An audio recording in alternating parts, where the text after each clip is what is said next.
Mi nombre es Jesús María Alvarado Andrade y soy el director de la Escuela de Posgrado. En esta oportunidad tenemos un invitado muy especial. Se trata del profesor, el doctor León Gómez Rivas. El doctor Gómez Rivas es doctor en Historia Moderna y en Economía por la Universidad Complutense de Madrid y además es titular catedrático profesor en la Universidad Europea de Madrid desde el año 2000. Es un prolífico investigador, tiene acreditaciones de la NECA, de esa universidad. Ha sido evaluador externo de revistas académicas como Procesos de Mercado, Hispania, Empresa y Humanismo, la revista Historia Económica y Estudios de Economía Aplicada. Forma parte de un claustro de profesores de la Universidad Francisco Marroquín, donde le damos la bienvenida. Además, es un prolífico autor de varias obras, la última recientemente editada, Campeones de la Libertad por Unión Editorial.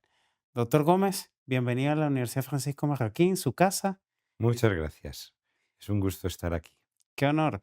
Quería hacerle unas breves preguntas en esta entrevista muy informal para Sí. nuestra comunidad académica. Usted conjuga con mucha soltura el campo de la economía y de la historia. La primera pregunta que yo le hago es, ¿por qué es importante la historia hoy en día? Y no solo ya la historia económica, la historia en general, y luego hablemos de la historia económica. Sí, pues conocer la historia, yo a veces les digo a mis alumnos que es para las sociedades, conocer su historia es como para las personas conocer nuestra biografía. A todos nos gusta conocer, no ya de nuestro pasado, que a veces nos cuentan y qué pasó cuando era pequeño y no sé qué, sino de nuestros padres, de nuestros abuelos, porque esa es nuestra constitución más personal, más íntima. Pues eso mismo pasa con los países. Estos países que no conocen su historia desconocen todas las cuestiones anteriores que les han pasado, ¿no? Y en su interés por la historia, ¿de dónde vino? ¿Cuál fue su... Pues yo verdaderamente, como estudiante joven, empecé a estudiar historia y me especialicé un poco más en la historia de América. La historia en España está todo muy compartimentalizado. Entonces yo estudié historia moderna de España y América, Ujú. que es un momento muy bonito en la historia de España y de América, que es todos los siglos XVI, XVII, XVIII, la gran corona ultramarina de los reyes Austrias y luego de los Borbones. Cuando veía su currículum y parte de su obra, y aquí en Posgrado entrevistamos a gente que sea interesante y disruptiva, en su Sí, currículum una cosa interesante es que usualmente tenemos, sobre todo cuando estamos hablando de este tema del hispanismo, sí. hay un cierto corte entre América y España, no solamente por el tema de las independencias, sino que culturalmente, a pesar de que tenemos la misma religión, la misma lengua, etcétera, en América se conoce poco de la historia de España y a veces en España se conoce poco de la historia de América. Usted combina las dos cosas. ¿Qué efectos positivos tiene eso en el análisis ya de la hispanidad como un todo, no? Pues yo creo que te permite tener una visión panorámica, que es la verdadera, de los fenómenos que han ocurrido, que implicaban a esos dos mundos, el europeo y el americano, incluso el asiático, con Filipinas detrás.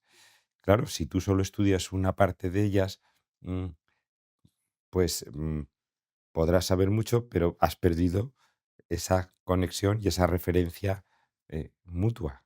Claro. Y usted mencionaba, por ejemplo, en el campo de la historia en general, que haciendo esa analogía con la historia propia, personal de cada uno de nosotros, nos permite entendernos. Y luego, además, usted ha estudiado, bueno, historia de las ideas políticas, historia económica, historia de las ideas económicas. Esa parte, ¿nos puede contar qué importancia tiene estas? Os lo explico, pero yendo al símil que yo ponía y que tú has repetido ahora, es como si una persona estudiase sus antepasados, excepto su abuela materna y todo lo que está detrás, porque no le gustó. Ujú. Bueno, pues muy bien, pueda ser que haya razones, pero si no lo conoces, no sabes de ti mismo una parte importante, ¿no? Pues, a ver, después de yo haber estudiado historia moderna y de América, empecé a dar clases de historia económica y de historia del pensamiento económico. Ujú.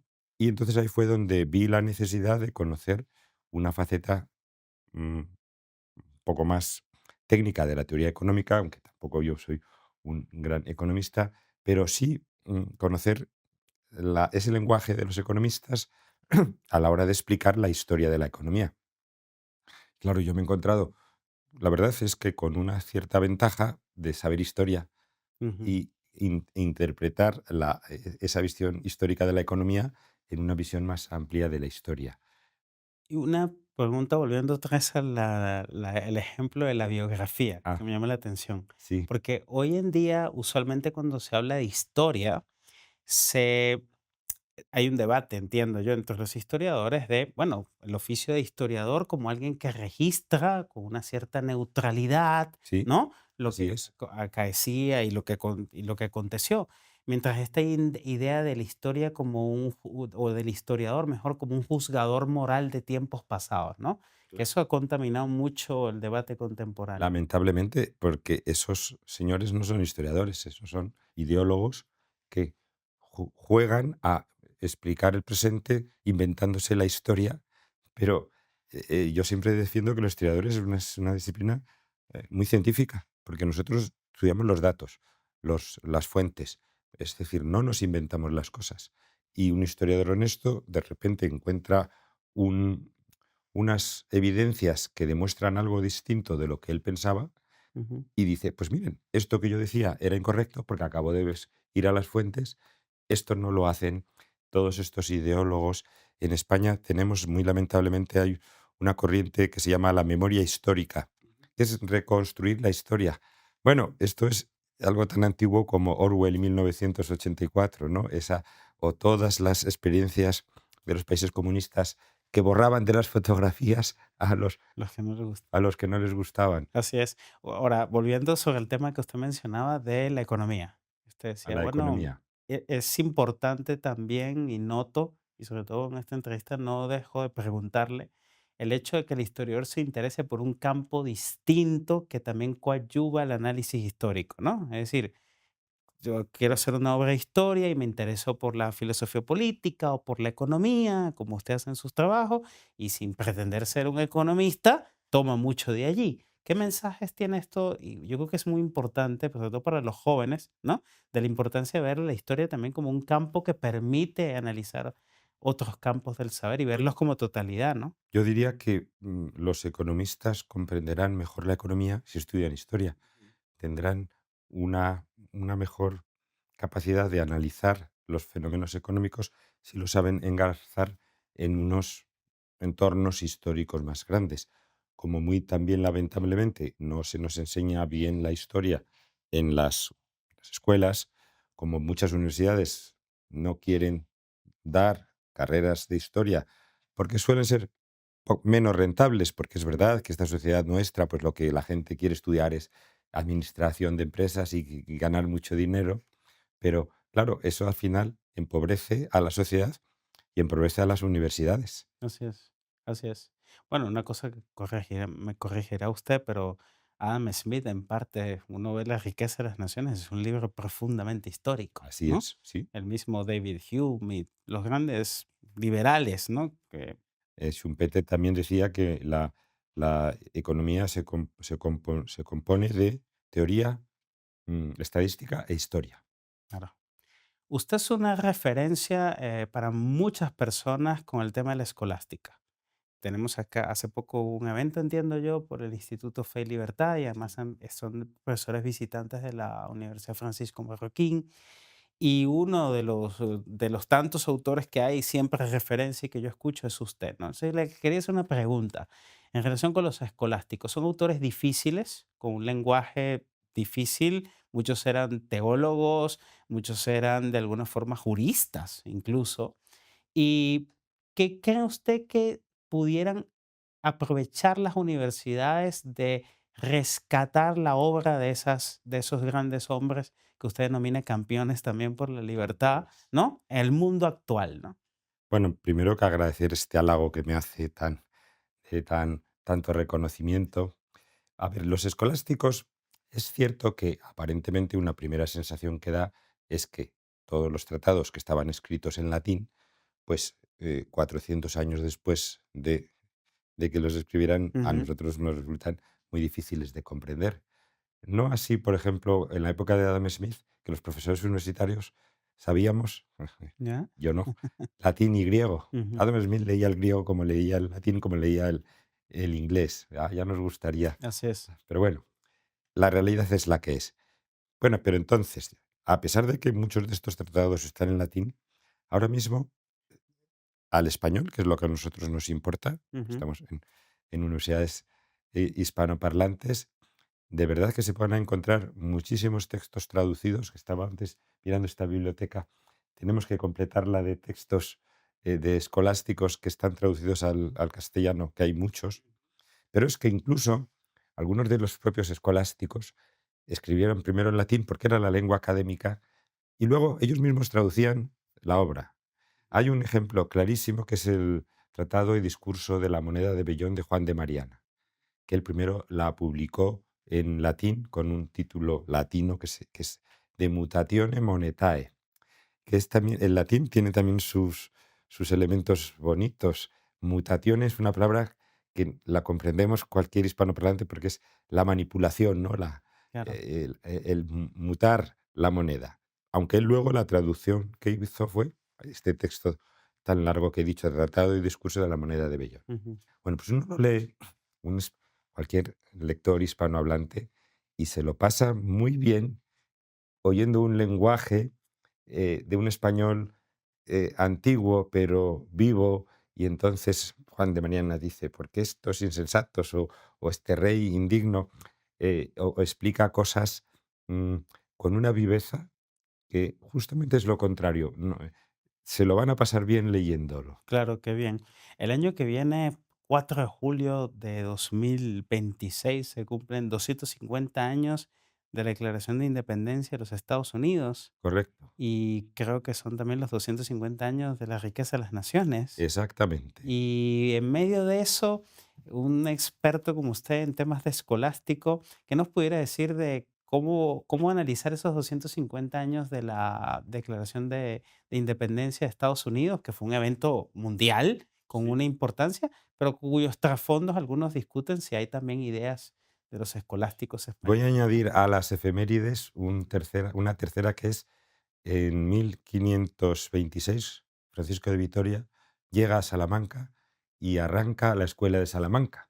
Ok. 500 años. Eso hemos estado conversando en algún momento como en España a veces lamentablemente no hemos sido capaces de mirar nuestra propia historia, pero sin embargo ahora también reconozco que este evento, la propia Universidad de Salamanca lo ha considerado como importante y sí que se va a celebrar también, ¿no? Pero volviendo a 1776 y esos 250 años de la Declaración de Independencia, que no es propiamente la Constitución, pero la Declaración de Independencia norteamericana es un texto muy bonito, corto, mm, que- pero que tiene unas ideas. Que me gustaría también, probablemente grabemos alguna pequeña cápsula sobre esta misma cuestión, unas ideas que hablan en un lenguaje que para los que estamos habituados a conocer a los doctores escolásticos, nos ha resultado completamente cercano, Ya. porque hablan de la dignidad y de la libertad del hombre dada por su creador. Estos norteamericanos que son a veces tan descreídos, pero que el día 4 de julio saldrán a tirar cohetes, ¿qué dijeron sus padres fundadores?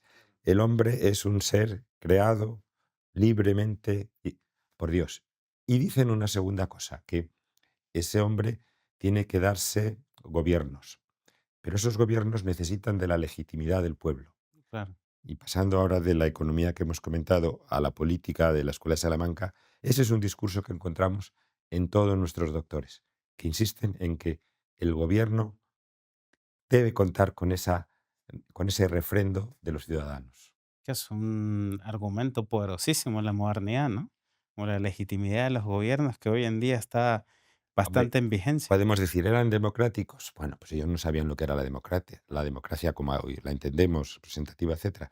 Pero el concepto profundo de democracia, claro que lo tenían. Claro, sí, sí. Y con una influencia en todos los sistemas constitucionales modernos, sin Eso duda. es pues, lo que estamos diciendo. Y ahí lo vemos en la Declaración de Independencia. ¿Y cree que son un anticipo de los derechos humanos, tales como lo entendemos hoy en día?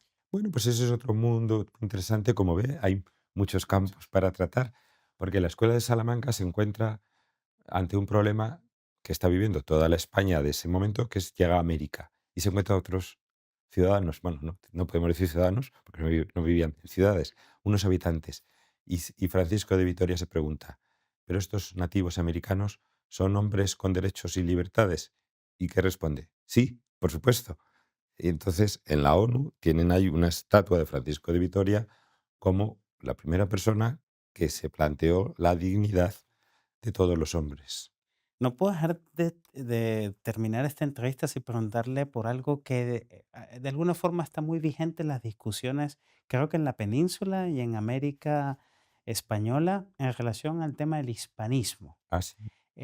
Usualmente hay mucha tratamiento historiográfico de la leyenda negra y ha habido también empresas historiográficas contrarias Sí, que quieren balancear de alguna forma la presencia hispánico, la propia régimen de la monarquía católica en todo el continente americano.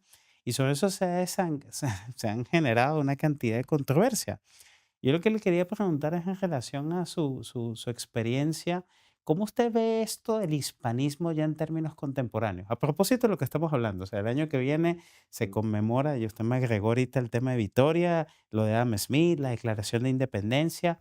Es cierto que por ese proceso se dieron independencias en América, pero no es menos cierto que los países mantenemos la música española, la lengua española, la religión española, la cultura española. Entonces, ¿cómo armonizar ese discurso, no? Es difícil luchar contra una tendencia, ¿cómo decirlo? Que es más fácil destruir que construir.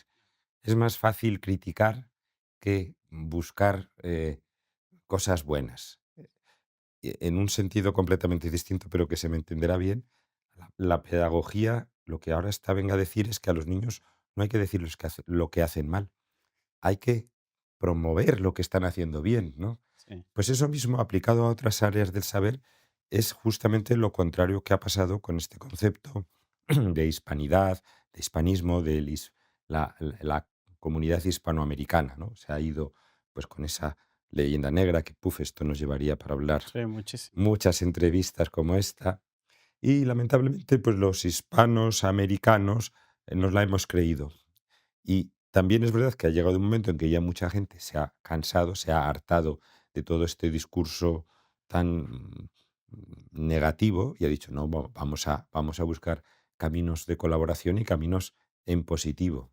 Claro, porque sobre todo por lo que usted decía, o sea, el historiador tiene que describir cosas, no juzgar de alguna Sí, forma moralmente y probablemente la leyenda negra, y creo que con muchos sentidos una exageración, y así es. probablemente una leyenda rosa también, También pero el solo dejarnos por la leyenda negra creo que tiene un efecto psicológico brutal, negativo en nuestro cerebro, una ¿no? depresión Una depresión permanente. constante, ¿no? Sí. Que nos impide ver las cosas buenas. Doctor Gómez, muchísimas gracias. Solo le pediría si tiene algo más que decir a nuestros televidentes y los que están viendo esta entrevista. Sí, pues sí, con mucho gusto. Yo lo que siempre hago es animar a las entidades académicas, a las universidades a las que voy, es a que incluyan áreas de conocimiento, asignaturas sobre estas cuestiones en general de historia, pero particularmente de la historia de la escolástica española o hispanoamericana o Escuela de Salamanca. Muchísimas gracias por su tiempo. Esperamos que seguir contando con sus libros y enhorabuena por esta nueva visita a la Muy Universidad bien, muchas Francisco gracias. Marroquín. Muchísimas gracias a ustedes y les invitamos a ver a la página de la Escuela de Posgrado y en nuestras redes sociales y esperamos en otra oportunidad seguir charlando con ustedes virtualmente. Un saludo.